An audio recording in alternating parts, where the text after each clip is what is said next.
रेसिपीमध्ये तुमचं खूप खूप खूप मनापासून स्वागत। गरमी सुरू झाली की मुलांचा हट्ट असतो, आईस्क्रीम पाहिजे, थंड पाहिजे, काहीतरी गारेगार खायला पाहिजे। तर आज आपण कमी साहित्यामध्ये अगदी 3 वस्तू वापरूनच आपण इथे आईस्क्रीम तयार केलेलं आहे। हे आईस्क्रीम व्हॅनिलाचं आहे। अगदी कमी साहित्यामध्ये मस्त एकदम क्रीमी टेक्स्चर असलेलं आईस्क्रीम आपण आज तयार करणार आहोत। चला मग वेळ न दवडता आपण आजच्या रेसिपीला सुरुवात करूया। इथे मी 1 वाटी दूध घेतलेलं आहे। दूध आपल्याला छान तापवून घ्यायचं आहे आणि त्यामध्ये आता इथे मी 1 चमचा साखर घातलेली आहे आणि त्याचबरोबर 1 चमचा आपल्याला इथे कॉर्नफ्लॉवर घालायचं आहे। थंड असतानाच दूध हे आपल्याला कॉर्नफ्लॉवर याच्यामध्ये घालून घ्यायचं आहे, म्हणजे याच्या गुठल्या होणार नाही। तर साखर आणि कॉर्नफ्लॉवर छान असं घट्ट होईपर्यंत आणि साखर वितळेपर्यंत लो फ्लेमवरतीच आपण ह्याला थोडंसं उकळून घेणार आहोत। तर तुम्ही इथे पाहू शकताय बघा, बऱ्यापैकी ते छान असं घट्ट झालेलं आहे। ह्याला एखादा मिनिट आपण ह्याला पुन्हा छान असं हलवून घ्यायचं आहे। थोडं घट्ट झालं ना मिश्रण की गॅस आपल्याला बंद करून घ्यायचा आहे आणि त्यानंतर आता हे मिश्रण आपल्याला थंड करून घ्यायचं आहे। आणि त्यानंतर इथे मी व्हिप क्रीम घेतलेली आहे। आईस्क्रीम छान आणि मस्त एकदम झटपट होण्यासाठी इथे मी व्हिप क्रीम वापरलेली आहे। तुमच्याकडे जर व्हिप क्रीम नसेल तर तुम्ही फ्रेश क्रीम जरी वापरलीत ना या ठिकाणी तरी चालेल। तुम्ही क्रीम फेटण्यासाठी हँड ब्लेंडर किंवा हँड मिक्सरचा वापर इथे करू शकता। क्रीम आपल्याला मिक्सरमध्ये लावायची नाही आहे, तर माझ्याकडे हँड मिक्सर आहे त्यामुळे मी इथे याचा वापर केलेला आहे।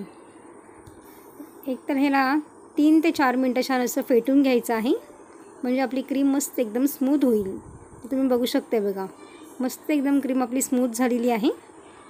जास्त करायची गरज नाही बघा, आपली छान अशी घट्ट झाली ही क्रीम आणि मस्त एकदम क्रीमी टेक्स्चरचं झालेलं आहे। तर इथे आईस्क्रीम मी व्हॅनिला फ्लेवरचा केलेला आहे, त्यामुळे इथे मी व्हॅनिला इन्सेन्स घातलेला आहे अर्धा चमचा। तुम्हाला जर चॉकलेट आईस्क्रीम करायचं असेल तर तुम्ही या ठिकाणी चॉकलेट सिरप जरी टाकलंत ना तरीही चालेल।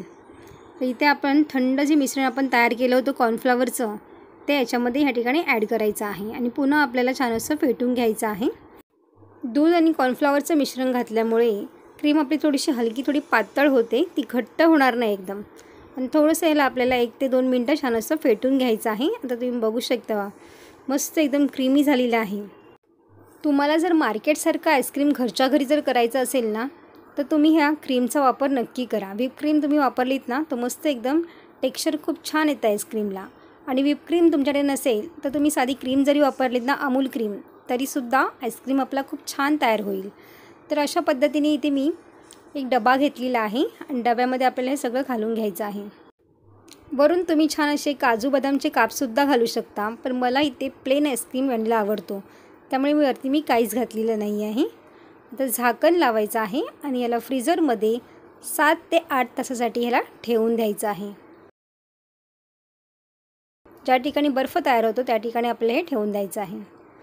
तर इथे आता 8 तास झालेले आहेत आणि 8 तासानंतर आपण बघूया मस्त एकदम आईस्क्रीम सेट झालेलं आहे बघा, किती छान झालेलं आहे आईस्क्रीम आपलं, मस्त एकदम स्मूथ झालेलं आहे।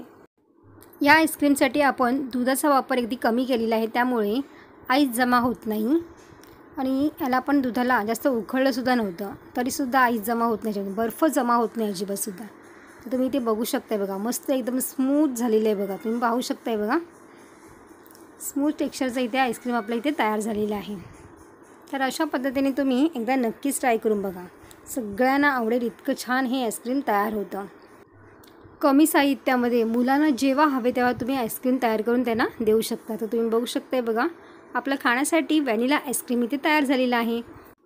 गरमी सुरू झाली की रोज आपल्याला काहीतरी थंड प्यावंसं किंवा खावंसं वाटतं। आईस्क्रीम तर मुलांचा अगदी फेवरेट आहे, तर आपण घरच्या साहित्यामध्ये आणि कमी साहित्यातच आईस्क्रीम असा झटपट तयार करू शकतो। तर अशा पद्धतीने तुम्ही एकदा नक्कीच ट्राय करून बघा, सगळ्यांना घरी आवडेल इतका हा टेस्टी तयार होतो। तर मी तयार केलेला हा व्हॅनिला आईस्क्रीम तुम्हाला कसा वाटला मला कमेंट्स करून सांगायला विसरू नका। व्हिडिओ आवडला असेल तर लाईक, शेअर आणि सबस्क्राईब करा। बाजूची बेल आयकॉन पण जरूर प्रेस करा, जेणेकरून जेव्हा पण मी नवीन व्हिडिओ अपलोड करेन त्याची सर्वात आधी नोटिफिकेशन तुम्हाला पाहायला मिळेल। पुन्हा भेटू अशाच एका नवीन रेसिपीमध्ये, तोपर्यंत मस्त खा आणि स्वस्त रहा।